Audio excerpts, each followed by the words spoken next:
breath work. We learn how to breathe, the ritual of reconciliation and breath cycles for racial, diverse, and gender healing. In 2004, she also formed and became the CEO of Positive Energy Works, a woman-owned wellness business for stress, trauma, and relaxation management. She's the author of Applied Methodology, Power of Breath, Why the Breath Has So Much Power, with Asthma Guide for Children, and Black Love Book. Currently, she has Breathe with millions worldwide on radio, TV, and print, by internet, on stage, in groups, and in private practice, notably on the Steve Harvey Morning Show and Ronald Martin's News Hour. As a sound healer and composer, she performs with her husband, featured as Earth Love Tune of the Crew, the ELTUC, and they have co-created 2 DVDs and 5 CDs of breath training materials, relaxation music to breath by currently and co-host producer Breathworks Online International webcast. She's also renowned as a founder of Black Love Day, February 13th, co-created in 1973, which is stewarded by her organization, African American Holiday Association. Almost. An author, speaker, storyteller, she focuses on cultural diversity, holistic health, social justice, race and gender equity, which is embodied in her Keepers of the Culture series of books, plays, videos, and CDs, whereby she further uses methodologies to clear trauma and generational healing. In her upcoming book and play entitled Stolen, as degree counselor and community organizer, she served as a life coach and has been in leadership in many movements. Now she is fostering a breath movement to help you to relax, to stay productive and peaceful in these reactionary times, and to reawaken and reconcile our diversities, empower us to our greatness despite these stressful polarities. Amayo.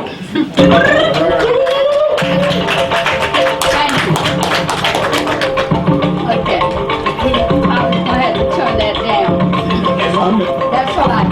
First and foremost, I am very loud, so I don't really have to have a mic. I've learned how to use my breathing pretty well. I want to give praise and honor to the Most High. I am so grateful to be able to be here through the grace of God. I've been extremely blessed by the grace and mercy. I think you mentioned I've been addicted and I've been dragged down the street and abused and choked, and brother talked about his alcoholic father, my father's alcoholic also. And I remember early on that a lot of times I held my breath, and I didn't know why I was holding my breath until I had gone to college. I had married a high school sweetheart. We went overseas, got married. Both of us was running away from home from my parents, right? And when we got overseas, both of us started smoking and using drugs and dropping pills, right? Because there was a part of us, both of us, that was numb. It was totally stuck in our bodies. We were frozen in fear and trauma. And I didn't have any idea how that would translate until when we got back home and I went to college and got my degree in human services.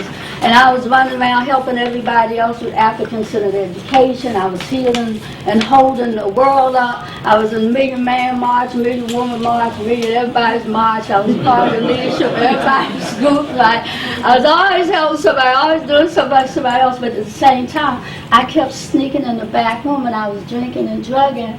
And I had to really look at myself and say, what is it about me that I know I'm not doing the thing that I'm supposed to be doing? Presenting in front of students, telling about their African-centered culture, and at the same time, I'm abusing myself.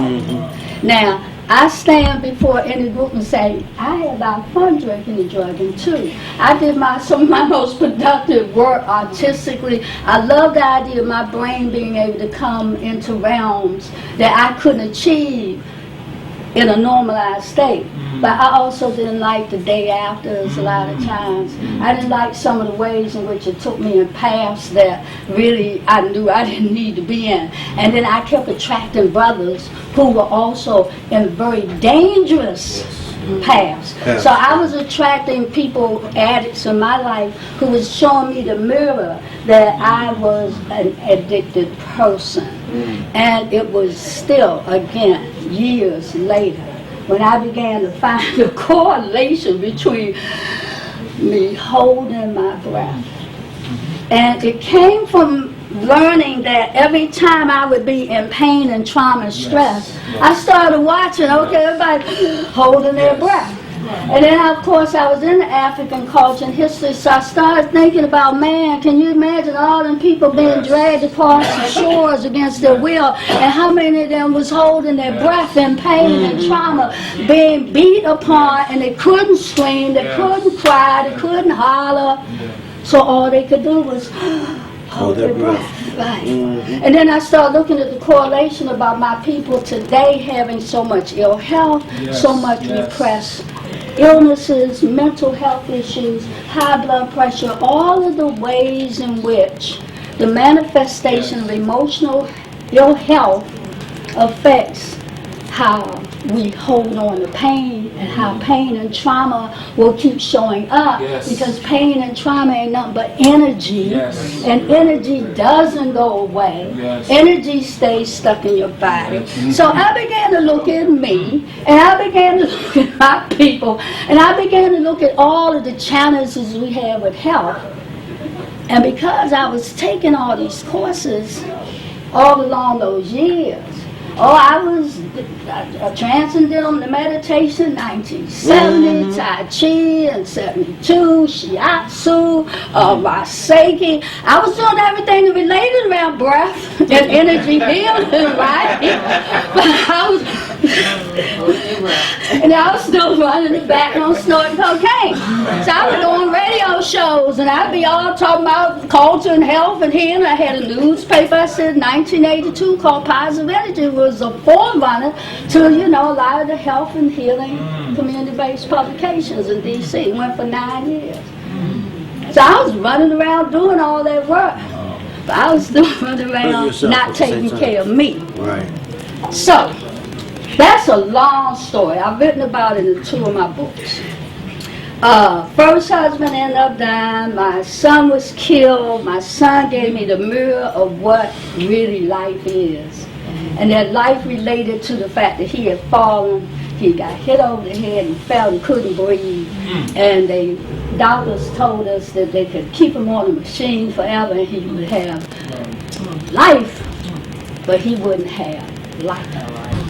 He would be living on the machine, but he would not have life. And so we decided to let him go home. That aha moment of the difference between real life that relates to the way you breathe became really my real aha moment. And from that point on, I began to see breath very differently. I began to really study, why do I hold my breath to the point sometimes I feel like I'm about to pass out. And it was about 5 to 6 years after Rashid, we took him off the machine, we let him go home. We gave him 5 of his body parts to other people, so Rashid does live in those people. But we decided to let him go home because we felt like, he had done a lot of work in 17 years. And that, it was clear we did not want him to not have real full life. But I began to start noticing people walking down the street like this. And I began to see a lot of my students. I was working with these African-centered schools, the brothers talking about the low self-esteem. I began to see that half the time when we didn't speak up, it was because we was mumbling, because we was holding and repressing our breathing. And the more and more I looked at the correlations, I began to see the common denominator that people have that we need to change and grow was simply the way that we breathe. And the revelation that started with Rashid expanded into me taking my class in about 1995, I guess it was right after the Million Man March, I think. And by then, the second experience of my father now, he on this machine, right? And I'm mad at him, I'm looking at him, and I'm saying, yeah, I said, you have to go home, But at the same time, I'm thinking, I love this man, but I didn't like this man, and I couldn't understand what was the issue. And it was until, they pulled the plug that I began to realize that, hey, look, it's something about this holding my breath that has to do with my father. And I don't know what it is. Well, I was able to go to a workshop about 2 months after his death. And in that workshop, the revelation that I had been abused by my father came flooding forth. I breathed in a certain way that was totally different from any of the other breath techniques I had taken. And this particular breath technique, I want to share with you all today if you all are interested. Yes, okay. This breath technique opens up the subconscious memory of all your stuff that you repress. Make sure you stay here and yeah. what's up. Right. So this holding on our breath is not necessarily a conscious thing. A lot of it just has to do with, hey, look, we're in so much pain that the brain says, I can't deal with this crap. And I know what to do to stop you from being in pain.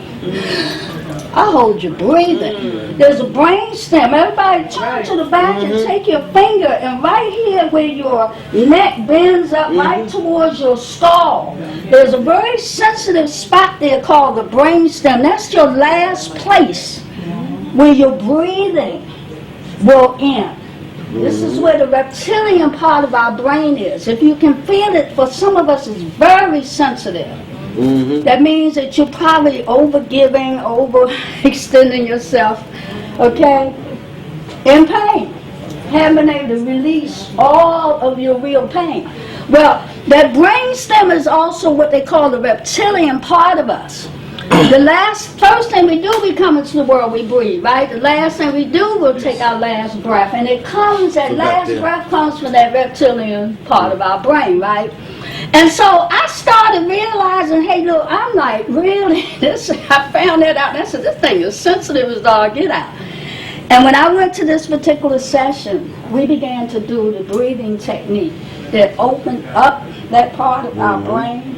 It opens up the subconscious area in which we stuff and store the pains because we're not ready to deal with it.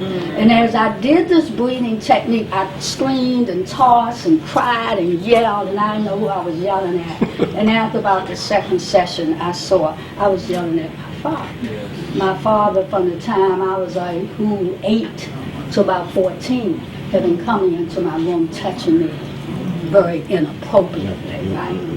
And since our subconscious is formed from age 1 to about 7, a whole lot of the stuff that young people are regurgitating is literally stuck there. So I remember my dad called me Blue Juice, he called me names, he talked about I was always tiny and skinny, he had all these little funny little names for me. He talked about my color. He talked about a lot of things I saw with my mother. My mother ended up getting breast cancer. So I started seeing that correlation. My father was abusing everybody verbally, but he had been abused too. Himself, yeah. Yeah, hurt people. Right, his father had been an alcoholic. So the generational trauma that we as a people have experienced. Yes. What we're putting into the hands of our children today that's not helping them grow beyond some of that pain and trauma. It's really continuing to re-traumatize them. So our goal is that we have to begin to do the work ourselves, and I started doing the work. I had to forgive my dad, but first I had to forgive me. I had to get into the understanding that, look, I was just sitting there. And this pain that had turned into years of depression in which I was holding my breath the whole time. The more I began to breathe, the more I was able to release the more I was able to let go of the pain and the trauma, and the easier it was for me to forgive my dad. And once I forgave my dad, and I forgave me, and I started breathing efficiently again, I started taking this all over the world, because I saw and I realized that the only way I think we made it across those shores is that we had to find a way to breathe. And the way we breathe, we would hum, we would sing, we would moan. Brothers and sisters, that's the way we made it across those shores. Because if we talked to each other, then they would know that we were trying to conspire. And so we had to come up with new secret ways on how to release the trauma and the pain. And what did we do? We got here and, we were humming them fields, we hum, we sang. We use our own vocal transformative high frequency. Everybody's voice is their highest frequency. So we didn't have the tools, right? We had to use our own internal tools. And I found that our breathing, in the form that it comes in, screaming, crying, yelling, moaning, humming, however way we fully, we release the trauma, we release the pain. So I know I don't have that much time. I do a 16-hour course in certifying people in how to use breathing techniques, concepts, how to use oxygen, how to put it all together to use it, the system on an everyday basis, right? Because we don't want people to just be gurus and they only hum and hum, you got to go up and go to the suit, you got to get suited up for the gym in order to experience yoga. No, we want to have people have minute-to-minute yoga. Right. Minute to second yoga, right? Because in our society we experience up to 52 or more stresses, they say, a day. So let's have you all do a little breathing. Okay? Yes. We've been sitting. Promise I won't take long. Make this time valuable for you. Everybody put everything off your lap. But if you can, if you turn that back on, I guess. Yes. So these techniques are just some of the beginning techniques of what's called optimal life pathology. We started with relearning how to breathe. I had to really retrain myself how to breathe again. And we've been blessed. We've been able to train millions of people on radio, TV, and print. The first thing I want everybody to do before we get started, I simply want you to open your hands up. And I want you to simply open the mouth and just, Good. Now this time I want you to inhale and lift your hands up. Hold your hands up. I want you to lift one arm up higher. Okay, stretch the other arm higher, good. And then stretch again, that arm higher. Good, and another one a little bit higher, good. And now go Good. Now let's try one more. Let's inhale in again. And as we're inhaling, I want you to lift that arm up again really high. This time I want you to arch your back just a little bit, okay? I want you to really reach out there, wave to your ancestors. Say, how you doing, Uncle Joe? How you doing, Aunt Susan? Right, good. Hey, some of them ancestors might be right here. Say, how you doing? How you doing? How you doing? How you doing? And some of them ancestors are down there on the ground. How you doing? How y'all doing? Really, way to. These are stress busters. Now, as we're down here waving to our ancestors, just lift them up, because they have helped us, and they have made it so easy for us to do the work that we are able to do. Let's lift them up to the heavens, and as we get there, let's inhale, really way, lifting them way up, and now as we exhale, I want you to blow out like a whistle. Don't puck up your lips. Just And now let's bend down a little bit, just a little bit. And we're going to sniff up air. Here we go. And lift your head up. And when you get all the way to the top, hold it, and now open the mouth and go. And now bend forward, going down again. Now we're going to open up. This sniffing is waking up the brain. Here we go. Very good. Let the head go way back. Open the mouth up and go. Very good. And just let the head go down real slow and gentle. And now inhale again up and then sniff up.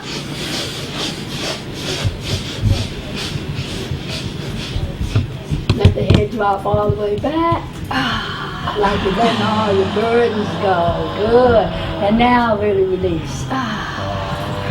Good. Put the yarn. See, you're catching it? Yeah, you put the yarn. Right. Okay, that's what I want y'all to do. What we just did is we open up our air passageway. When you first wake up, don't jump up out of bed and start trying to execute words. She caught the yarn too. I see y'all.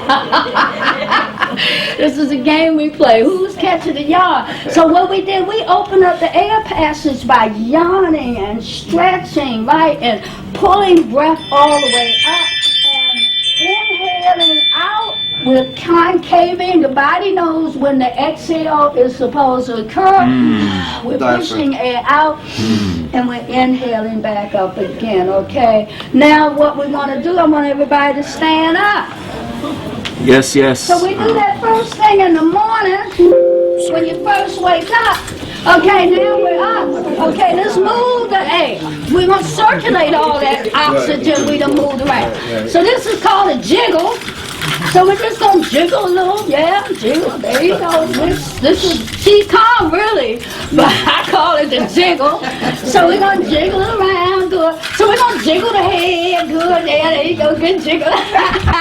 We're going to jiggle the head, right? We're going to jiggle the shoulders. Good. She caught the yard. I see you over there. Jiggle the shoulders. Right? Jiggle the chest. Okay. I don't care what's on that chest. Okay. Jiggle the belly.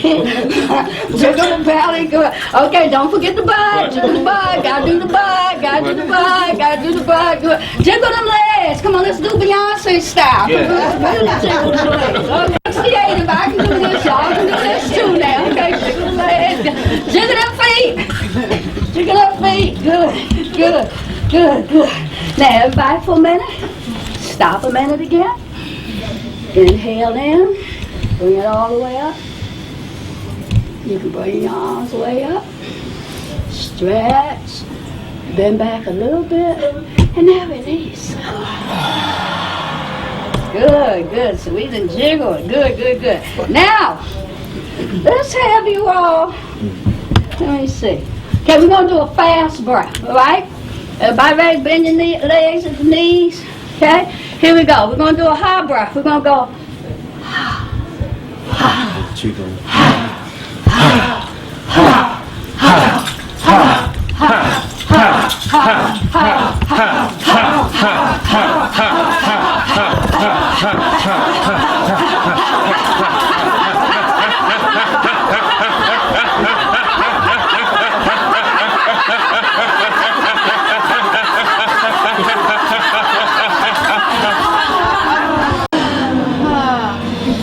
Good.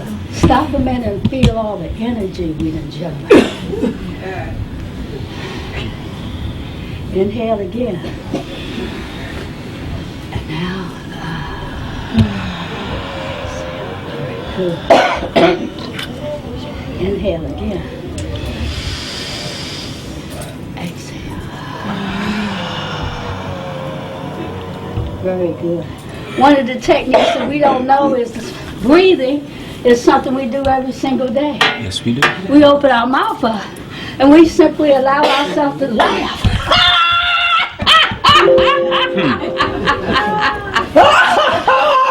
I want you to do what is called fake it until you make it. I want you to open your mouth up and I want them you to make yourself laugh. I want you to give yourself a good belly laugh. I want you to look at somebody, turn to them, because it's hard not to.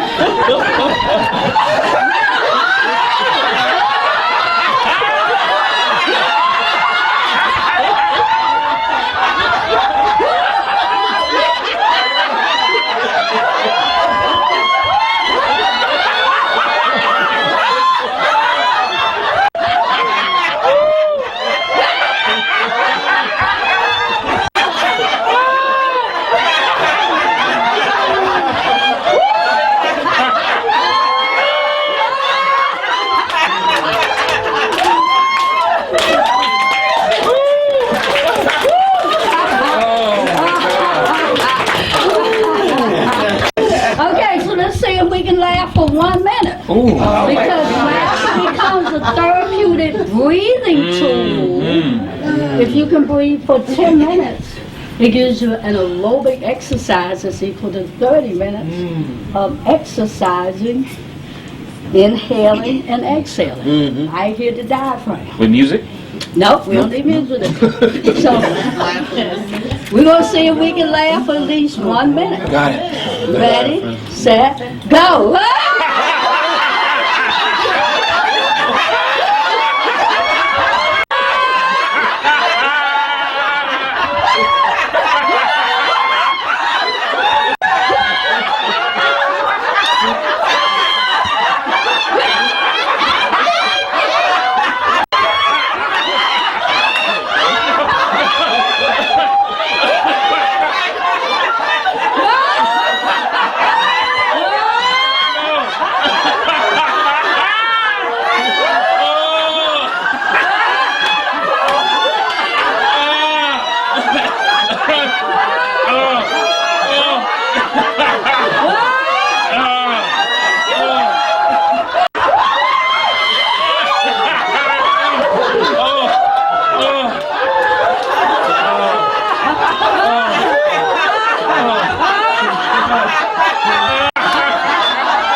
Yes.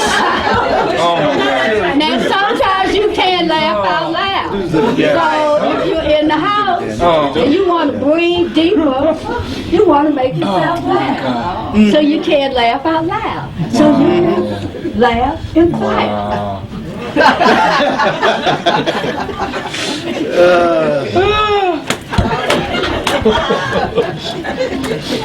Wow.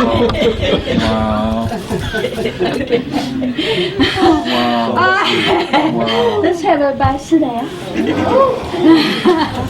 That was a workout. Okay.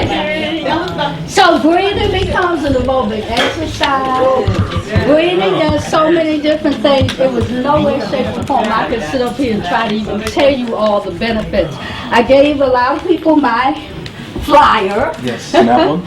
So if you don't have one, it tells you about 21 different breathing exercises and benefits of breathing. Okay. Breathing is the bomb. If we don't breathe, we don't have life.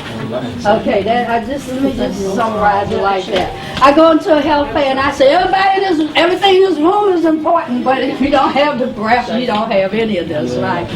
So I want everyone to stop just a minute, and we're going to check the way you're breathing. And we're going to do a little bit of subconscious work with one breath technique, which is called conscious connected breathing.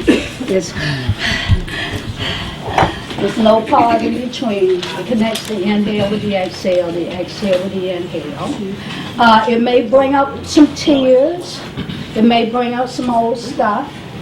We have sessions where people are visited by ancestors. We have sessions where people give voices from the past. They do some very deep work in these sessions. A 45-minute session is equal to 2.5 years of talking out things with a therapist, which, like the sister said, a lot of times you don't even know what it is hurting you and you're so in pain with, which was my issue for years. I was carrying around all this pain. She okay? You okay? I'm Yes. fine. Okay, just to make sure. I just holding myself laughing. Well, my sister's a certified breathologist, so she got you over there, right? Yes, yes. Me, I'm a certified breathologist. She's one of the New York folks. Okay, so let's all check our breathing, but we're going to do it first with the conscious connected breath. So, Barbara, if you... Yes. That's going to be challenging. No, okay. Turn on number 1 if you can. Okay. So this breath is not, it's an open mouth breath technique. Queen of Fu does fire breath, which is, okay, so we teach that as one of the breath techniques in Ultimate Life Breathology. Okay, every breath technique that we work with has a different application for a different need. The more you work with breath, the more you'll find which technique you need to use for whatever the need is. So fire breath is excellent if you go outside and you're cold, you want to warm up your body, or if you're trying to get that wonderful feeling with your man or your lady, a fire breath warms up all your private parts. So that's a great breath technique for that. But this breath technique, this is conscious connected breath. It's in and out, in and out, in and out. You're not snapping the belly, okay? Instead, it's gentle, it's connecting in, and then before you finish that breath, you're releasing, picking it back up, releasing. I want you to imagine an ocean wave, like the water comes on the shore and then that that's where I want you to feel and sense your breathing, okay? So everyone close their eyes. We're going to do about 20 of those. This is going to generate a lot of energy. You may feel tingling. If you feel cramping anywhere, it means that some of those emotional stress blocks are blocking the ability for the oxygen to run freely through your bloodstream, as Sister was saying. Okay? So breathing techniques do wonders to open up all of the energy blocks, stuck emotions, as well as physically rejuvenate the body. Everything in the body needs to come from the nutrition of our having oxygen in our body.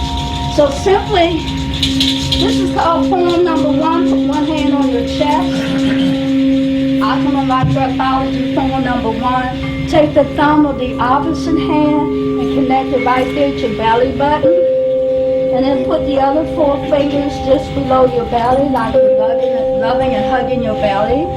The people who are standing up, I highly recommend that you sit down with this technique because it can make you very dizzy, okay? Especially if you really put your all into it, okay?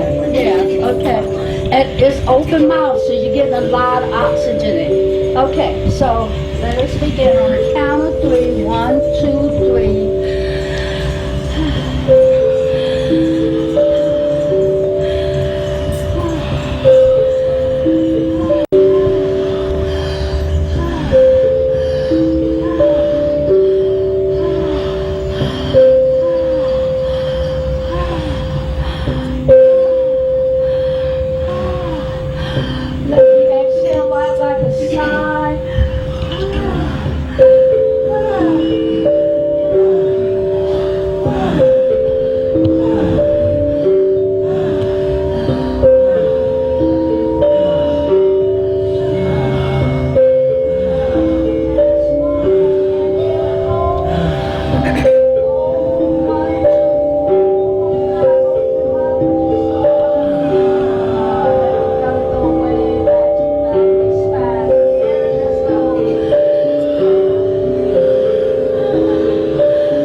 breath of life come in and go out,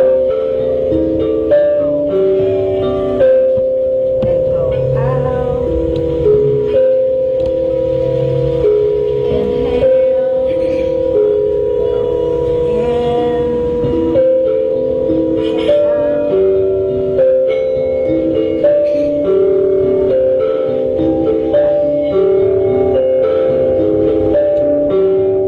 feel the breath of life coming in and out of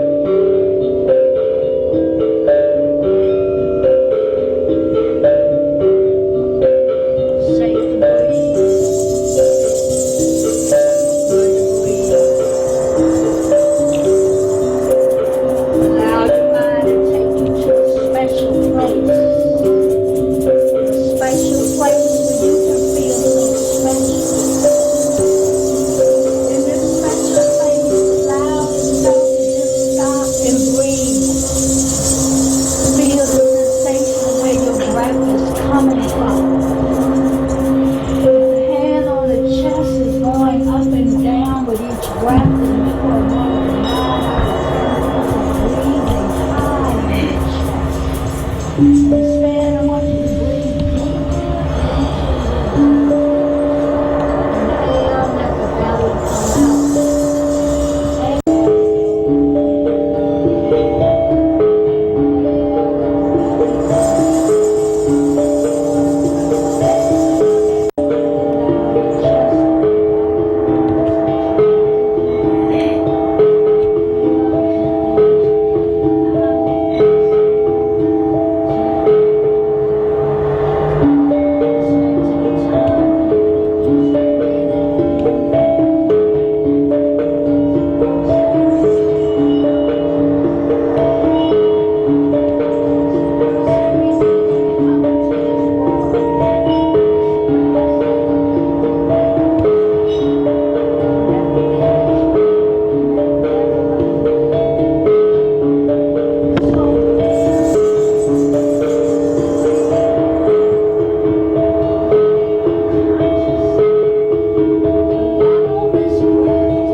Breathe yourself there. Release all of the tension.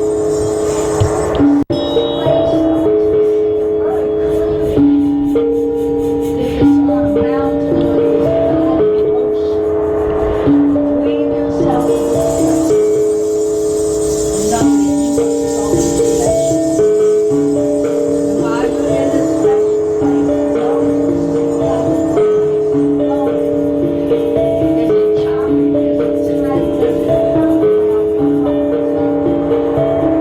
See the color green, that out, smell all the tension. Inhale in and let go. Inhale in, open the mouth and simply open. Breathe in joy and let go of anything you no longer need. Breathe in peace and let go and know that peace is your birthright. Violence is no longer needed in your life. Breathe in peace and let go of pain. And breathe in the blessings that you have. Breathe in the gratitude. In Black History Month, know that we go through a lot.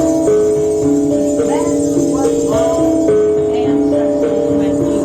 For me to say, I can't do it. Breathe in the knowingness that you got what it takes to take care of all those things that we Breathe in, let go of the love we must have for ourselves. Love ourselves. Take care of ourselves. And it simply comes from having the ability to breathe deeply, fully, and consciously. Now let your neck just begin to fold around your head. I want you to breathe out all the tension in your neck, your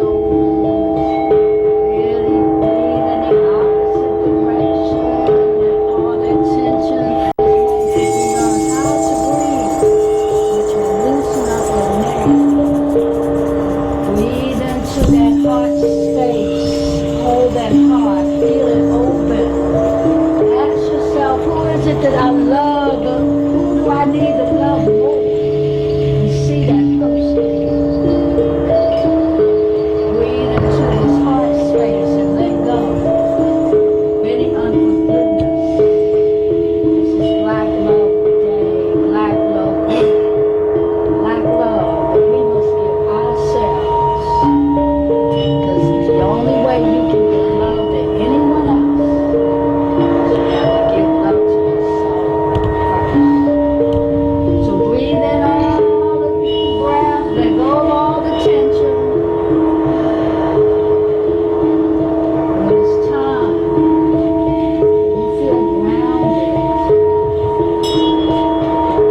Count to 3, y'all. Just slow down. Open your eyes. 1, 2. Slowly come back into the moment. 1, 3.